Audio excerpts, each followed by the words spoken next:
So there has been some big news that's going on right now within the 401k market.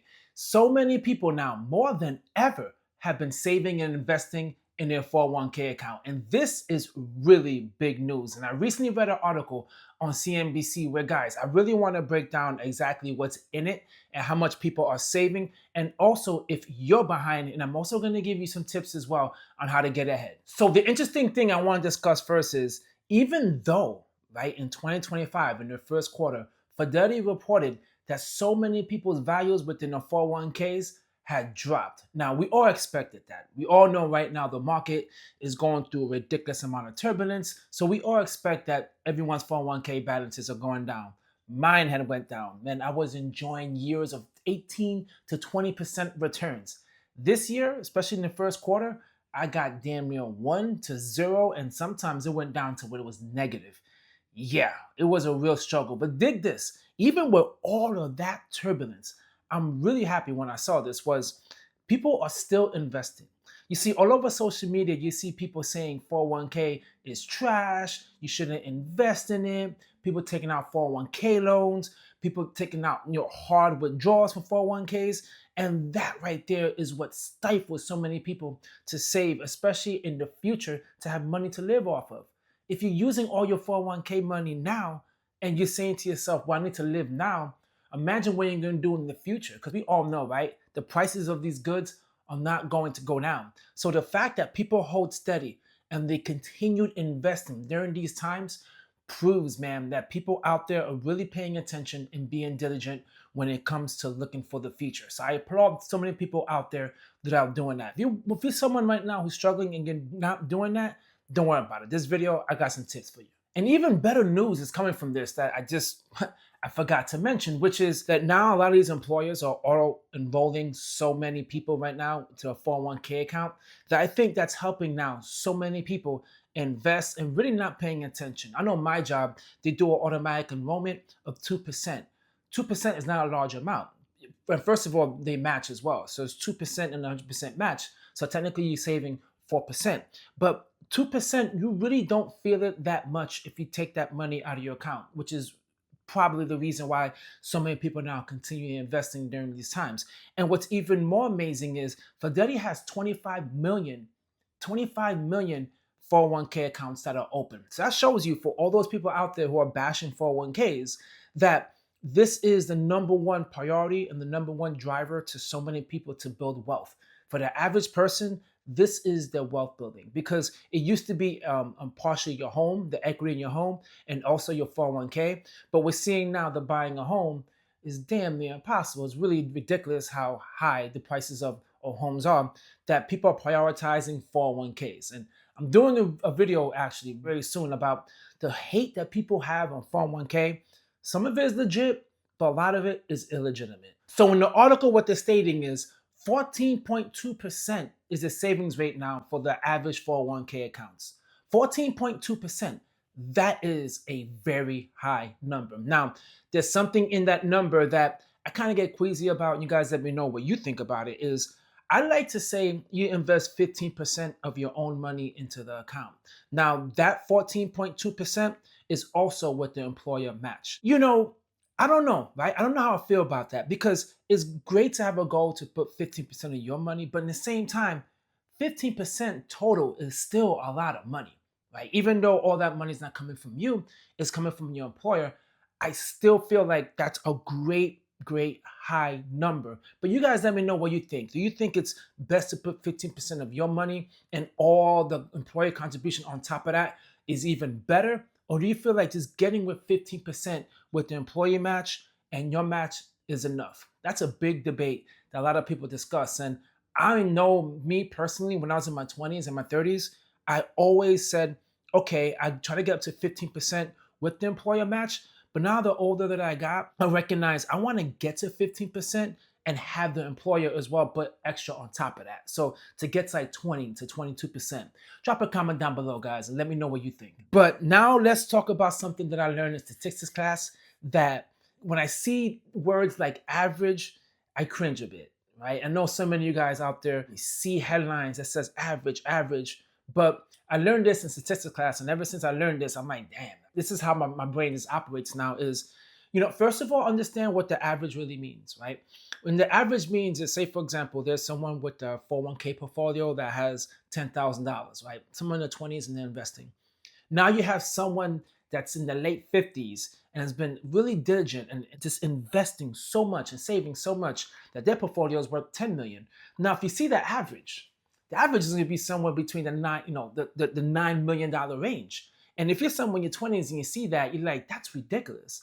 That is not a good way to actually know where you stand. Okay, to know where you stand as far as 401k balances is the median. And what's even better is the average median, I said average, the median of people within your age group to see where you stand against your peers. That makes more sense. Now, this article I read in the CNBC, it did not give the median, but there is a lot of information out there on the internet where you can find the median.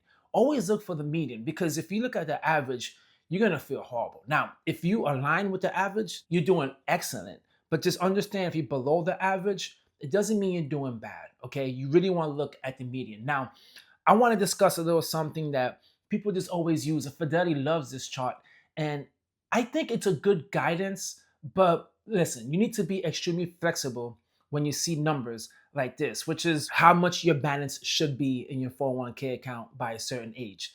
Now, of course, if you guys never heard of it, but it's by the age of 30 is one time your salary. In my 30s, nah, I didn't get to one time my salary. I was a little low on the lower side of things. I had to get extremely aggressive to catch up. But a lot of people see that like one time my salary. What, with inflation and everything, rise of cost being so high, that's a hard number to aim for. So I would certainly recommend you aim for it, but just don't beat yourself up, because remember, your salary at the age of 30, like that right there is going to be low. And well, in your 20s is going to be low, but in your 30s it should pick up quite a bit. And that's where most likely you do the catching up. So at the age of 40, it's 3 times your salary. That's a lot, I know. Age 50 is 6 times your salary, and age 60 is 8 times your salary. Now recognize this. Fidelity's in the business of making money. And the way they make money is with the balances of the 401k accounts. So of course they're going to push you to save so much money within these 401k accounts. But I want to tell you this, okay, that you need to determine how much money you need to retire. Now, it's really hard at this current stage, it depends on the stage of your life, especially if you're in your 20s and your 30s, to look that far ahead. And in your 20s and 30s, you're going to do a bunch of stuff, have some financial obligations where you're not going to really be paying attention to your future, how much money you need in the future. But for someone like in the 30s and in the 40s, this is a time to get rid of these high interest credit cards that you have. This is times to reduce your financial obligations as much as possible, because yes, increasing that balance is to sustain your lifestyle. But if you have a lifestyle now that's really difficult to sustain, the best thing to do to lessen the amount of money you would need in your retirement account is to reduce your expenses, because your expenses is going to be eaten up by all of your money that you're making from all your investments. So you certainly want to stay away from having that money set for retirement to pay for your expenses that you could have taken care of in your 30s and in your 40s, right? Or even in your 50s. So that's what I highly recommend. It's like a flexible thing. Every year, take a look and see how you're doing with your expenses and how much money you should be saving.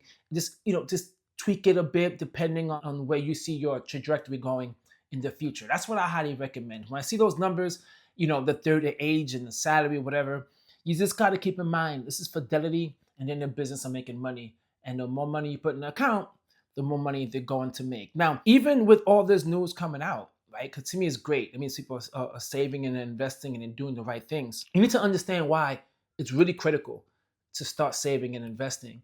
Especially, man, it don't matter the amount. Even if it's 1%, I don't care. It's because Social Security might not be around, right? And the rise of healthcare, the cost of living, everything is just getting extremely expensive. So what you thought was a good amount, like for example, people used to always say $1 million to retire. $1 million is not going to cut it. For most people, $1 million is not going to cut having, how much money to have in your retirement. $1 million might not be a lot. Unless you leave the country, which a lot of people are doing, and they're living in a country where things are cheaper. But if you want to stay in America, it's going to be expensive depending on the region where you live, but it's going to be more expensive than it was, say, 10 years ago, right? It's going to be a lot more expensive. With the inflation is increasing now, things are going to get astronomically higher. So you certainly need to focus on saving and investing. And listen, there's a few things that you can do, right? There's a few things that you can do in order to make this as simple as possible and to start saving. Number one is get the full employee match. Whatever match your job is offering, make that your number one goal and try to get up to whatever amount they match up to. Let's say, for example, they match up to 5%. Go ahead and keep on pushing to get to at least 5%. All right. Because once you get to 5%, say if they do a dollar for dollar match, instantly right there, that's 10% that's going to your 401k account. You're only 4.2% away from the, the average percent rate that people are putting in to the 401k account. So you're really close to it if you just at least get the company match. It's free money. You got to take advantage of it. The next thing you want to do is increase your contributions and do it 1% a year.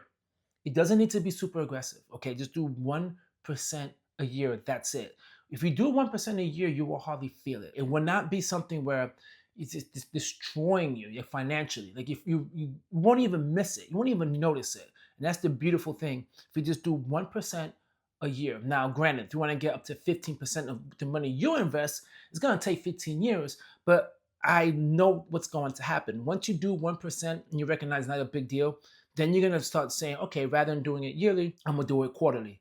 Or I'm going to do it, semi-annually, which is what my next tip is, to make it automatic, right? If your job has an option where it can automatically increase, or you can automatically set how much you want it to increase, either quarterly or semi-annually or yearly, do that. That way you don't forget and you don't have to go in there and be like, oh, I really want to do this. No, you need to do it. So set it automatically. Because me personally, I got to 15% by doing 1% quarterly, right? And I don't even notice it. You don't even notice it. The only time you notice it is in the year when you do your tax return. You see, damn, I put this much money in my 401k account. Or if you need to look at your paycheck for whatever reason, you see how much money you're taking. That's the only time you recognize it. But besides that, you won't even recognize it if you're not looking and trying to see where your money is going and your penny pinching.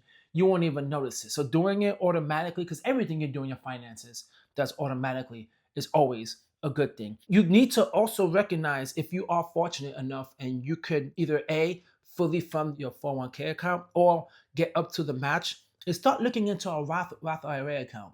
Roth IRA accounts are awesome. Okay, you can open that up yourself, and a lot of people like doing that more than the company, more than the employer 401k, because you have more options. If you open up your own Roth IRA account, you have way more investment options, and that's just another investment vehicle for money that you will be able to tap into. There's a lot of things that will allow you to tap into it early, but it will allow you to take withdrawals from that account at the age 59 and a half, and that money is just growing tax-free.